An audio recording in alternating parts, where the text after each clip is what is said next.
안녕하세요. 책 읽어주는 꿀잠 DJ입니다. 잘 지내셨지요? 오늘도 이 책 보이시죠? 에밀리 영혼의 뜨는 별 읽어드리도록 하겠습니다.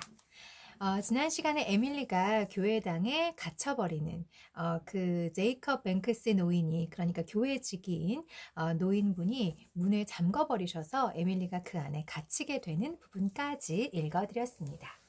오늘 제가 읽어드릴 부분이 정말 재밌는 부분이고, 그리고 굉장히 연기력이 필요한 그런 씬이어서 제가 열심히 해보도록 할게요.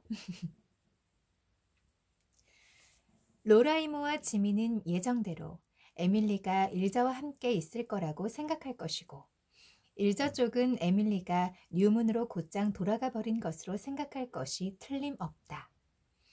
에밀리가 어디 있는지 아무도 모르는 것이다. 아무도 되돌아와 주지 않을 것이다. 지난번 그 영상을 듣고서 오셨긴 하시겠지만, 그래도 조금 부연 설명을 드리자면, 이날 에밀리가 일전의 집에서 자고 오기로 되어 있었습니다.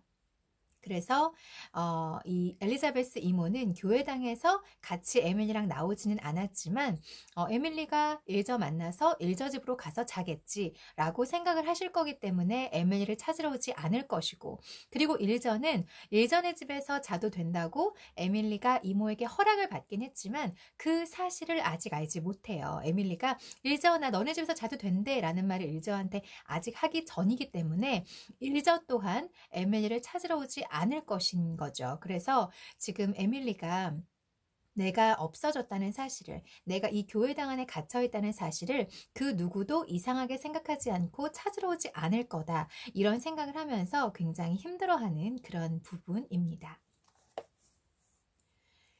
에밀리는 이 무섭고 쓸쓸하고 컴컴하고 소리가 마구 울리는 이곳에 있어야 한다. 주일학교나 노래나 친한 친구들의 낯익은 얼굴 등 오래 다니면서 너무도 좋아한 교회가 공포만이 가득한 기분 나쁜 낯선 곳으로 변해버렸다. 달아날 길은 없다. 창문도 열리지 않는다. 이 교회는 가장 높은 지붕 가까이에 유리창으로 환기시키게 되어 있고 철사를 잡아당겨 여닫도록 되어 있었다. 에밀리는 거기까지 올라갈 수도 없고 만약 올라갔다고 해도 난간 창문을 빠져나올 수도 없다. 에밀리는 머리 꼭대기에서 발끝까지 떨면서 계단에 쭈그리고 앉았다. 바야흐로 천둥과 번개가 쉴 새 없이 울리며 번쩍이고 있었다. 쏟아붓는 듯한 빗물이 창문을 덮었고 때때로 우박이 창문에 일제 사격을 가했다. 폭풍과 더불어 갑자기 이는 바람은 교회 주변을 돌며 날카로운 소리를 냈다. 그것은 에밀리가 어린 시절부터 친했던 박쥐 날개를 한 안개 같은 바람 아주머니가 아니라 소리 지르는 마녀의 무리였다. 하늘 군사의 왕자가 바람을 거느리고 있다. 정신이 이상한 모리슨 씨가 이렇게 말한 적이 있다. 왜 하필 지금 모리슨 씨의 말이 생각난 것일까? 왜 창문은 덜컹거리는 것일까? 마치 악마의 기수들이 흔들어대고 있기라도 하듯이. 에밀리는 수년 전 어느 날 밤 인기척 없는 교회에서 오르간이 저 혼자 울렸다는 터무니없는 이야기를 들은 적이 있었다.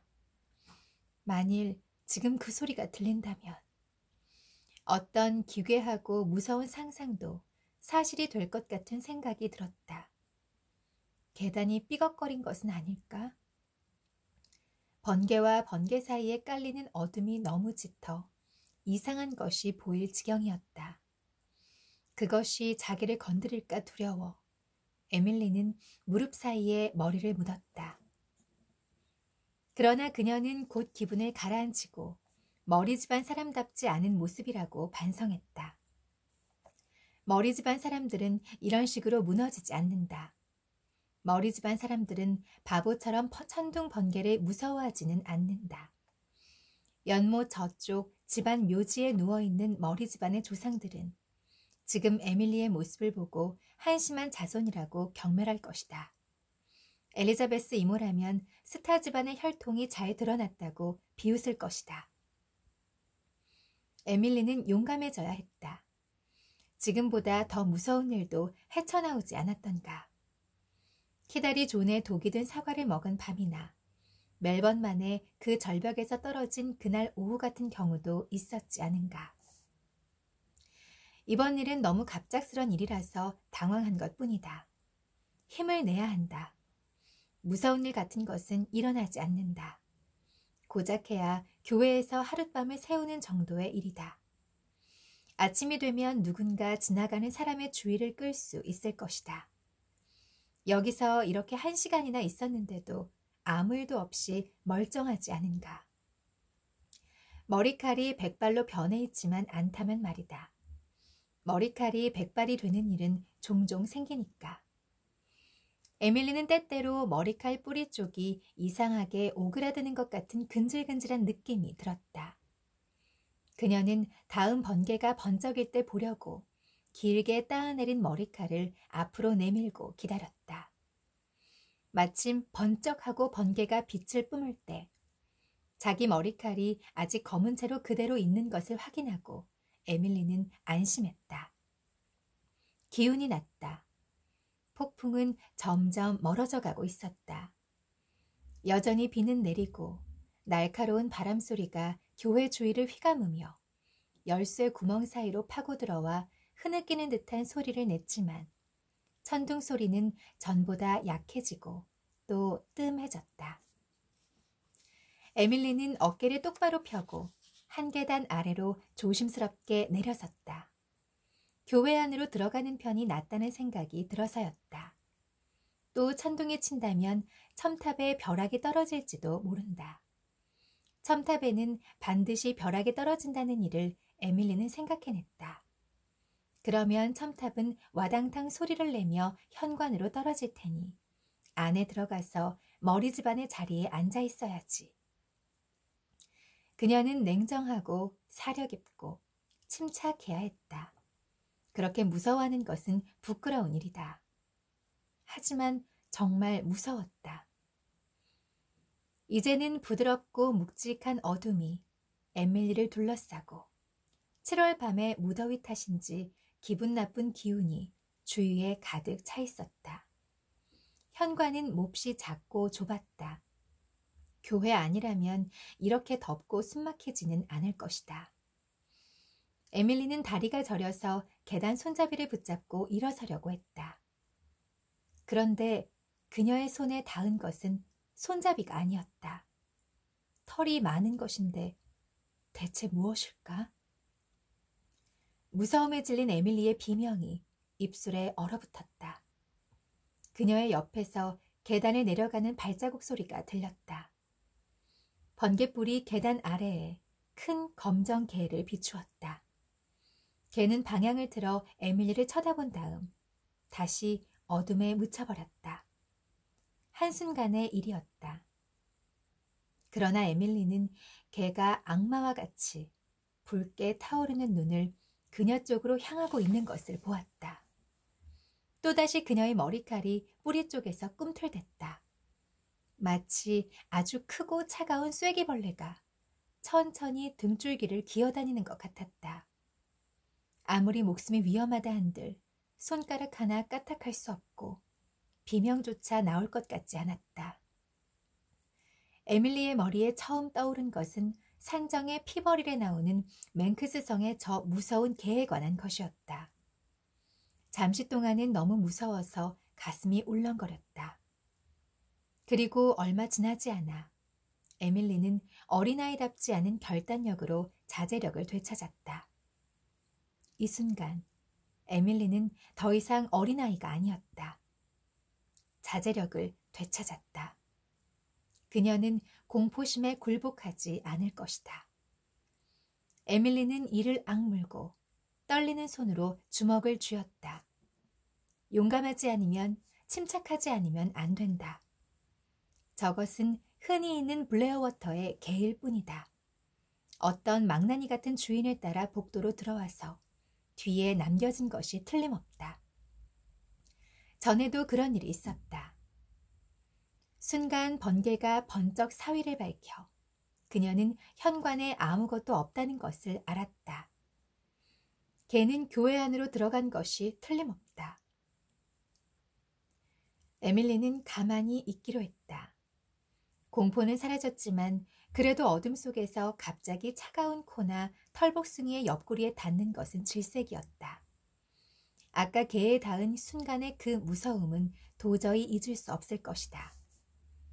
기도회가 끝날 시간이 10시였으니까 지금은 자정쯤 되었을 것이다. 폭풍은 대강 진정되었다.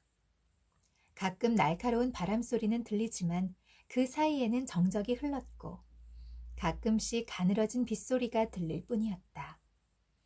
천둥도 멀리서 아주 작은 소리로 울렸고 번개는 잦았지만 희미했다. 차츰 에밀리의 심장은 정상으로 되돌아오고 이성적인 사고력도 되찾을 수 있게 되었다. 이런 처지에 있는 것이 결코 달갑지는 않았다. 그러나 에밀리는 그 안에서 극적인 요소를 찾기 시작했다. 그래, 일기에, 지뮤북에 쓸 수 있을 거야. 그리고 앞으로 언젠가 쓸 소설에 아주 좋은 소재가 될 거야. 여자 주인공이 남자 주인공에게 구출되기에 매우 적절한 장면이다. 에밀리는 장면을 구성하고 세부적인 것들을 덧붙이거나 강조하며 적절한 표현을 찾기 시작했다. 결국 사건도 재미있는 일이 되었다. 다만 걔가 어디 있는지 그것만큼은 알고 싶었다. 현관 창에서 보이는 묘지의 비석에 푸른 번개불이 번쩍이는 것은 얼마나 기분 나쁜가. 그 저쪽 눈에 익은 골짜기에도 번개불이 번쩍일 때마다 얼마나 이상하게 보이는가. 바람은 신음하고 한숨 쉬고 불평하고 있다. 그러나 다시 그 바람도 에밀리의 바람 아주머니가 되고 있었다. 바람 아주머니란 에밀리의 어린애 같은 공상 가운데 하나였다. 그것이 지금 그녀를 위로하고 친한 옛 친구라는 기분이 들게 했다. 거친 폭풍의 기수들도 가버리고 이야기 나라의 친구들이 돌아왔다. 에밀리는 만족에 가까운 한숨을 내쉬었다. 최악의 사태는 지나갔다. 실제로 그녀의 태도는 매우 훌륭하지 않았던가. 에밀리는 다시 자존심을 되찾았다. 그러다 갑자기 에밀리는 자신이 혼자가 아니라는 것을 알았다. 어떻게 알았는지는 에밀리 자신도 몰랐다. 무엇인가를 들었거나 보았거나 만진 것도 아니었다. 그럼에도 더 위쪽 계단의 어둠 속에 무엇인가가 있다는 것은 의심할 여지가 없었다. 에밀리는 뒤돌아서 올려다보았다. 겁이 났다. 그 무엇인가가 뒤에 있는 것보다는 앞에 있는 게 그래도 얼마쯤 나을 텐데. 그녀는 미친 듯이 눈을 크게 뜨고 어둠 속을 가만히 바라보았다. 아무것도 안 보였다. 그때 머리 위에서 낮은 웃음소리가 났다. 에밀리는 심장의 고동이 멎을 것 같았다. 그것은 인간의 소리 같지 않은 무시무시한 웃음소리였다. 그때 번쩍이는 번갯불의 도움을 받을 것도 없이 에밀리는 머리가 이상한 모리슨 씨가 계단 어딘가 위쪽에 있다는 것을 알았다. 마침 번갯불이 비쳤다. 그를 본 에밀리는 마치 얼음처럼 차갑고 깊은 소용돌이에 빠지는 것 같은 기분이 되어 비명조차 지를 수 없었다. 번갯불 빛에 드러난 모리슨 씨의 모습은 언제까지나 에밀리의 머릿속에서 지워지지 않았다. 그는 에밀리보다 고작 5계단 위에 100발의 머리를 내밀고 앉아 있었다. 그의 눈에는 광포한 빛이 깃들고 누런 송곳니가 드러나 보이는 입에는 무서운 미소가 떠올라 있었다. 길고 가는 그의 핏빛 손이 거의 에밀리의 어깨에 닿을 듯했다. 더할 수 없는 두려움에 에밀리의 소설구상은 산산조각이 났다. 그녀는 날카로운 비명을 지르며 뛰어올랐다. 테디! 테디! 도와줘! 어째서 테디의 이름을 불렀는지는 몰랐다. 부른 사실조차 알지 못했다. 나중에서야 악몽에서 깨어날 때 소리 지르는 것과 흡사했다고 기억했을 뿐이다. 한 가지 분명한 것은 도움을 청해야 한다는 것, 그 소름 끼치는 손에 닿으면 죽으리라는 것이었다. 어떻게든 저 손에 닿으면 안 된다. 에밀리는 미친 듯 계단을 뛰어내려가 교회 안으로 달려들어가서 복도를 마구 뛰었다. 다음 번갯불이 번쩍하기 전에 숨어야 한다. 그러나 머리집안의 자리는 안 된다. 거기로 찾으러 올 테니까. 에밀리는 가운데 있는 한 좌석으로 뛰어들어 마룻바닥에 웅크리고 앉았다. 몸에서는 얼음장같이 차가운 식은땀이 흘렀다. 그녀는 통제불능의 공포에 사로잡혀 있었다. 머릿속에는 오직 한 가지, 저 미친 노인의 피처럼 붉은 손에 잡혀서는 안 된다는 생각뿐이었다. 순간이 1년처럼 생각되었다. 곧 발소리가 들려왔다. 왔다 갔다 하는 그 발소리는 차츰 가까워지고 있었다. 불현듯 그녀는 그가 무엇을 하고 있는지 알았다. 번갯불 빛을 기다리지 않고 좌석 하나하나를 손으로 더듬어 찾고 있는 것이다. 역시 그녀를 찾고 있었던 것이다. 에밀리는 전에 모리슨 씨가 젊은 여자들을 앤이라고 착각하고 쫓아다닌다는 이야기를 들은 적이 있다. 소녀를 붙잡으면 한쪽 손으로 여자를 안고 다른 쪽 손으로는 얼굴이나 머리카락을 사랑스러운 듯 만지며 알아들을 수 없는 말을 중얼거린다는 것이다. 그는 여자를 결코 해치지는 않지만 누군가 다른 사람이 구하러 올 때까지는 절대로 놓아주지 않는다고 했다. 소문에 의하면 베리폰드의 메리 팩스톤은 그때의 충격으로 아직도 완전히 제정신으로 돌아오지 않았다고 한다. 에밀리는 지금 웅크리고 있는 좌석에 모리슨 씨가 손으로 더듬어 찾아오는 것은 이제 시간 문제라는 것을 알았다. 온 몸이 얼어붙은 그녀의 의식을 지탱해주고 있는 것은 만일 지금 정신을 잃으면 저 손이 그녀를 안고 만지고 한다는 생각이었다. 다음 번갯불에 그가 옆좌석으로 들어오는 것이 보였다. 에밀리는 벌떡 일어나서 반대편으로 달려가 숨었다. 모리슨 씨에게 곧 발견되겠지만 그때는 또 달아나면 된다. 이것이 밤새도록 계속될지도 모른다. 그녀는 미친 사람의 힘을 당해낼 수 없을 것이다. 결국 지쳐서 넘어지면 모리슨 씨가 달려들겠지. 이 미친 듯한 숨바꼭질은 30분간 이어졌지만 에밀리에게는 몇 시간이나 계속된 것처럼 느껴졌다. 에밀리는 제정신이 아니어서 그녀의 뒤를 쫓는 미친 추적자와 거의 다를 바가 없었다. 그녀는 공포에 질려 웅크리고 뛰고 비명을 지르는 덩어리에 불과했다. 모리슨 씨는 교활함과 지칠 줄 모르는 끈기로 몇 번이나 에밀리를 찾아냈다. 마지막으로 현관문 가까이로 온 그녀는 필사적으로 문을 빠져나가 문을 쾅 하고 닫았다. 그리고 모리슨 씨가 문을 돌려 열지 못하도록 마지막 남은 힘을 쥐어짜 문 손잡이를 붙잡고 있었다. 그때 어떤 소리가 들려왔다. 그것은 꿈이었을까? 밖에 입구 층계에서 테디가 그녀를 부르고 있었다. 에밀리! 에밀리! 거기 있니? 그녀는 어떻게 해서 테디가 이곳에 있는지 몰랐다. 이상하게 생각되지도 않았다. 다만 그가 거기 있다는 것만을 알 뿐이었다. 에밀리는 새된 소리를 질렀다. 테디! 나 교회에 갇혀있어! 저 모리슨 씨도 있어!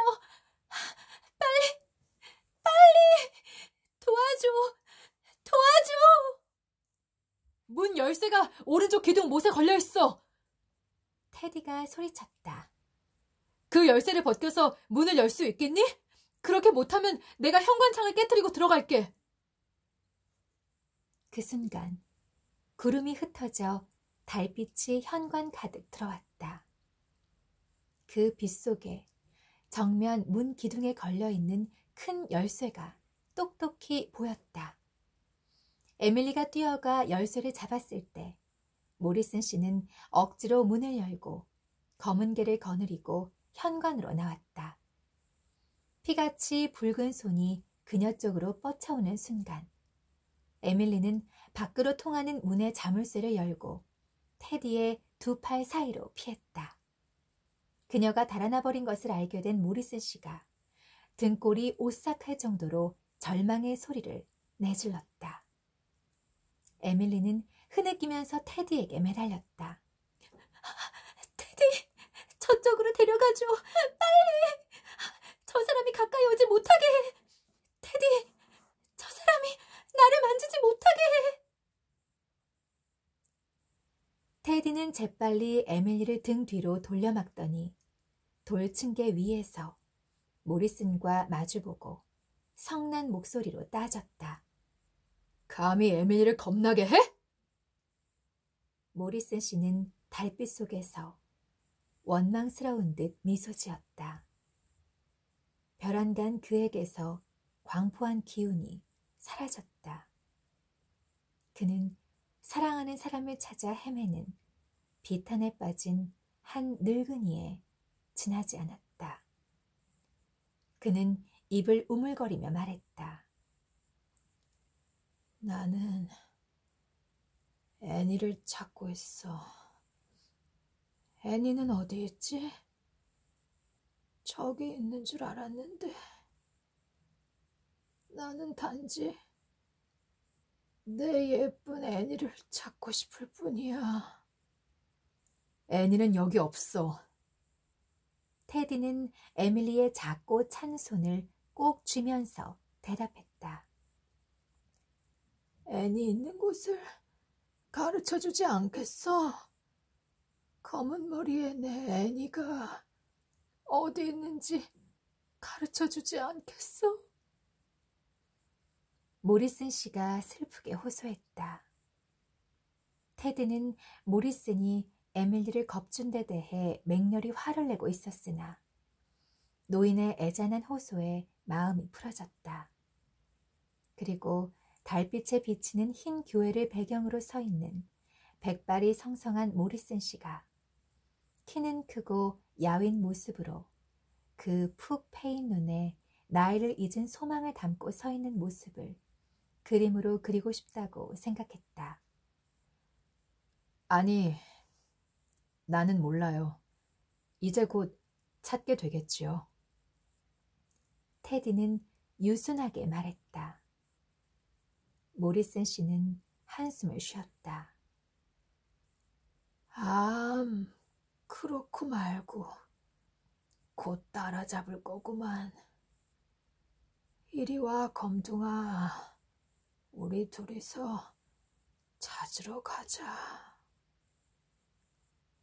모리슨 씨는 늙은 개를 데리고 돌층계를 내려와 초원을 가로질러 나무 그림자가 길게 드리워진 긴 도로를 걸어갔다.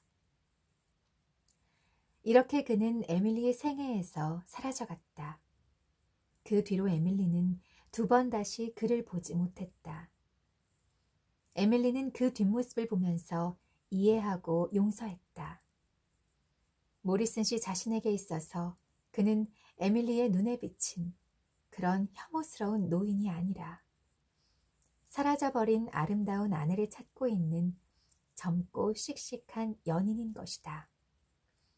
좀 전에 무서웠던 생각의 반동으로 떨고는 있었지만 슬프고도 아름다운 그의 소원은 에밀리의 마음을 끄는 데가 있었다. 불쌍한 모리슨 씨.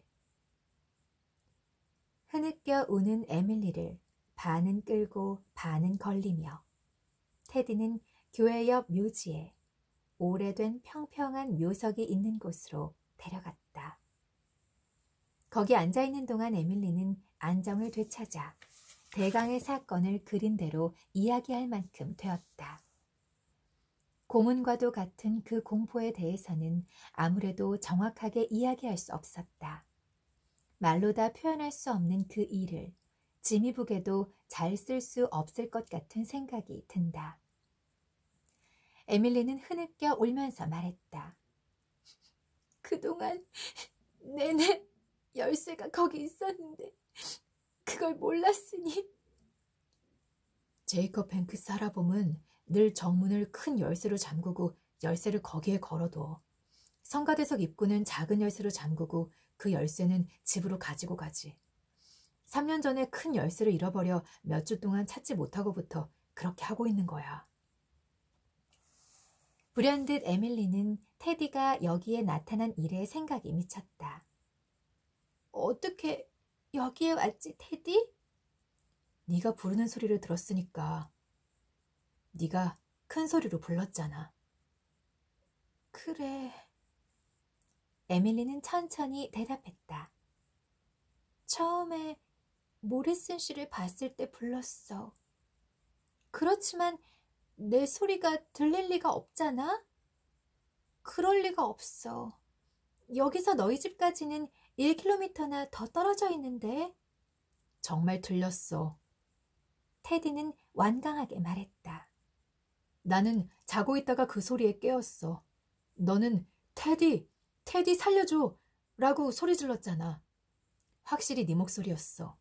나는 곧 일어나서 서둘러 옷을 입고 이리로 달려왔어. 내가 여기 있다는 것을 어떻게 알았지? 글쎄, 나도 모르겠어. 생각해 보려고도 하지 않았어. 단지 네가 부르는 소리가 들렸을 때 네가 교회에 있다는 걸 알았고 급히 가야 한다는 생각뿐이었어.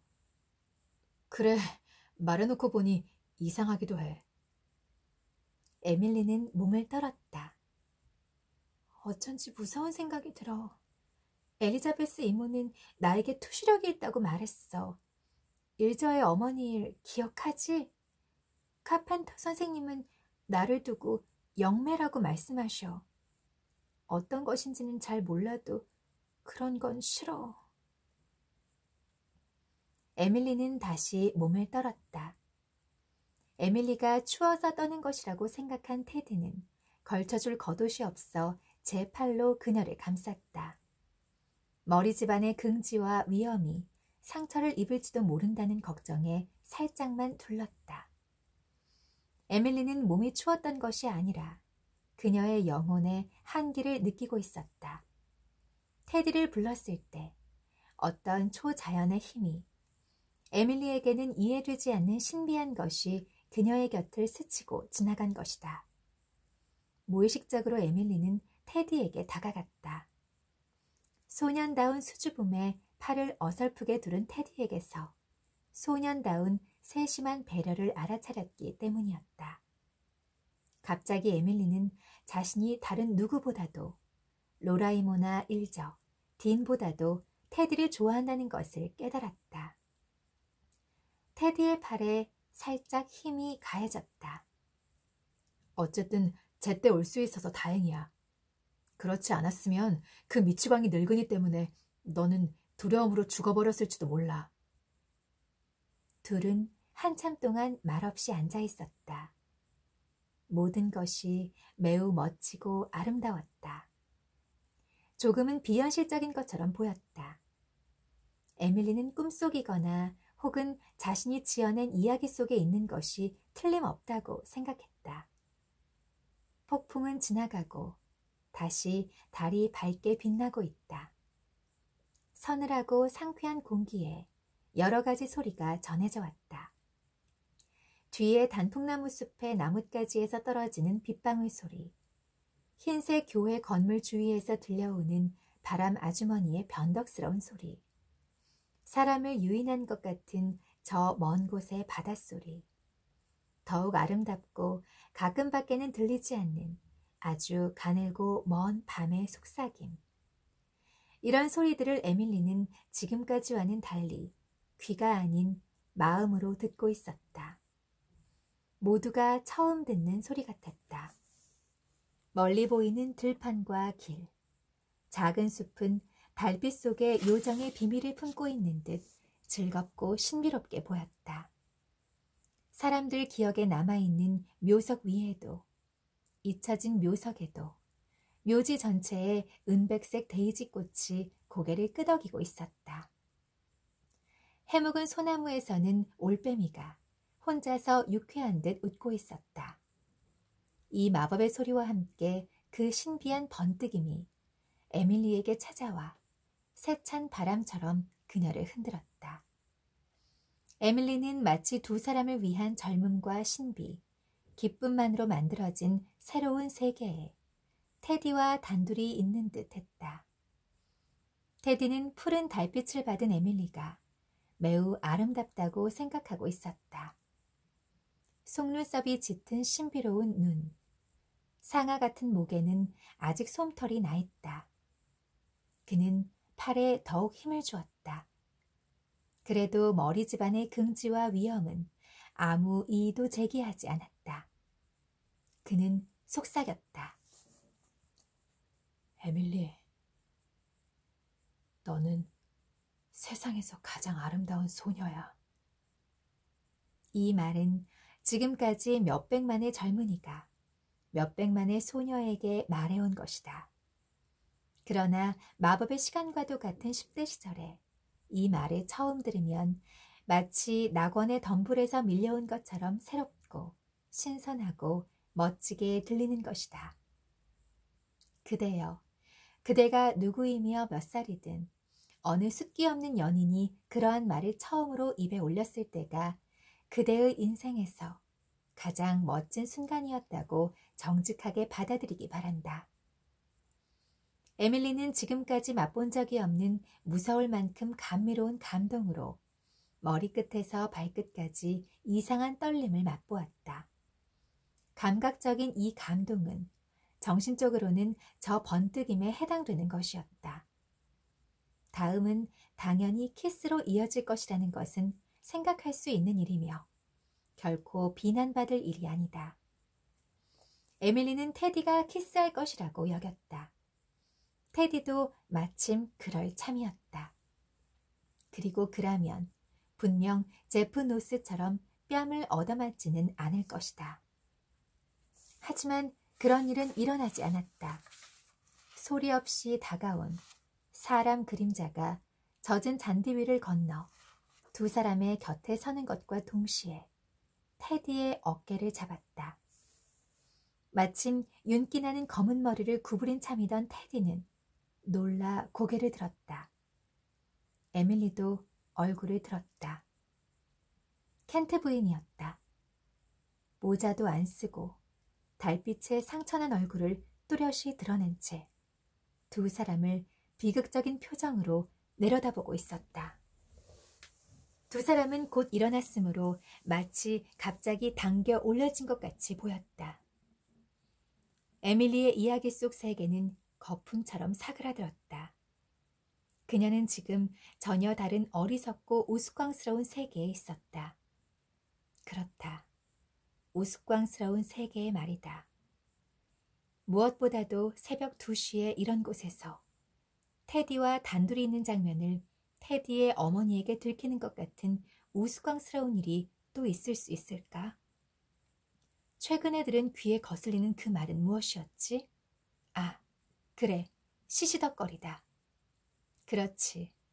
80년 된 조지 호튼의 묘석 위에서 시시덕거리고 있는 것이다. 다른 사람 눈에는 그렇게 보일 것이다. 한순간 그렇게 멋졌었는데 바로 그 다음 순간에는 이렇게 어색하고 견디기 힘든 자리가 될 줄은 몰랐다. 에밀리는 부끄러움에 온 몸이 타는 것 같았다. 에밀리는 테디도 바보가 된 기분이라는 것을 잘 알고 있었다. 켄트 부인에게 있어서 이것은 우스꽝스러운 일이 아니라 두려운 일이었다. 그 이상한 질투심에 있어 이 사건은 더할 나위 없는 불길한 의미를 담고 있었다. 켄트 부인은 공허하고 굶주린 눈으로 에밀리를 가만히 응시했다. 너는 내 아들을 훔치려 하고 있구나. 테디는 내 전부인데 너는 그 애를 빼앗으려 하고 있어. 어머니, 제발 진정하세요. 테디가 중얼거렸다. 진정? 진정하라고? 켄트 부인은 달을 향해 비극적인 어조로 되풀이했다. 진정하란 말이지? 테디는 화를 냈다. 그래요. 진정하세요. 소란을 피울 것은 아무것도 없어요. 에밀리가 우연히 교회 안에 갇혔고 모리스 씨도 교회에 있었는데 그가 에밀리에게 죽을 만큼 겁을 준 거고요. 겁을 준 거라고요. 저는 좀 전에 에밀리를 구해주러 왔어요. 마음이 가라앉아 집으로 돌아갈 수 있을 때까지 여기 함께 앉아있는 것 뿐이에요. 이 아이가 여기 있는 것을 어떻게 알았는데? 켄트 부인은 따져 물었다. 어떻게라니? 이것은 매우 대답하기 곤란한 질문이었다. 사실을 말하면 바보 같은 이야기를 꾸며내 말한다고 생각할 것이 틀림없었다. 그럼에도 불구하고 테드는 그대로 말했다.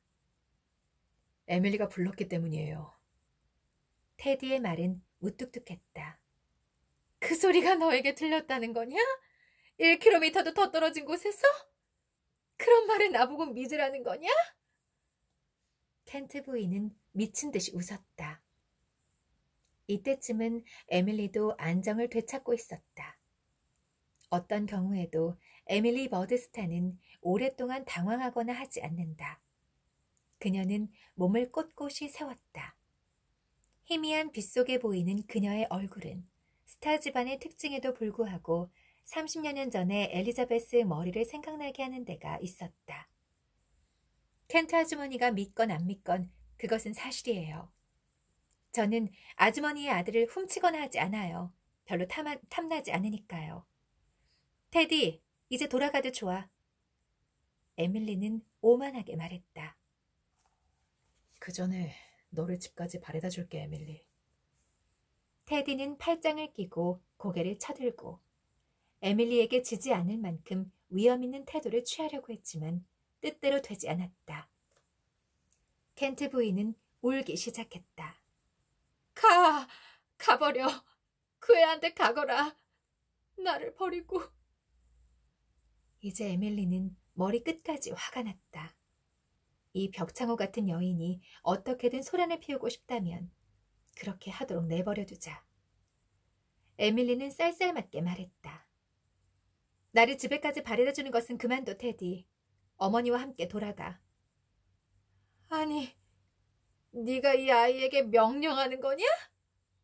이 아이가 네가 시키는 대로 해야 하니? 켄트 부인은 이제 자제심을 잃어버린 듯 했다. 격렬한 울음으로 그녀의 작은 체구가 떨고 있었다. 그녀는 손을 비틀었다.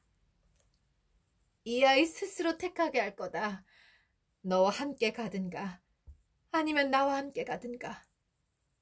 테디, 너 스스로 선택해.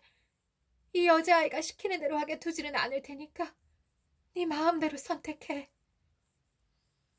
켄트 부인은 손을 들어 가련한 테디를 가리키며 연극조로 부르짖었다. 테디는 사나이라면 누구든 자기 앞에서 두 사람의 여인이 자기를 두고 다툴 때에 느끼는 그 비참하고 무력한 분노를 씹고 있었다. 이런 곳으로부터 1000km쯤 떨어져 있고 싶었다. 얼마나 입장이 난처한가. 게다가 에밀리 앞에서 이런 모습을 보이다니. 왜 우리 어머니는 다른 어머니처럼 행동하지 못하는 것일까? 왜 이렇게 엄하고 극단적일까? 테디는 블레어워터에서 켄트 부인을 두고 약간 정신이 이상하다는 소문이 돌고 있는 것을 알고 있었다. 그렇다고 그런 말을 믿고 있는 것은 아니다. 그러나 여기 이런 말도 안 되는 일이 벌어지고 있다. 어머니는 늘 이런 식이다. 대체 나는 어떻게 하면 좋은가? 에밀리를 바래다 주면 어머니는 며칠 동안을 울면서 기도에 매달릴 것이고 교회에서 그렇게 무서운 일을 겪은 에밀리를 혼자서 집까지 걸어가기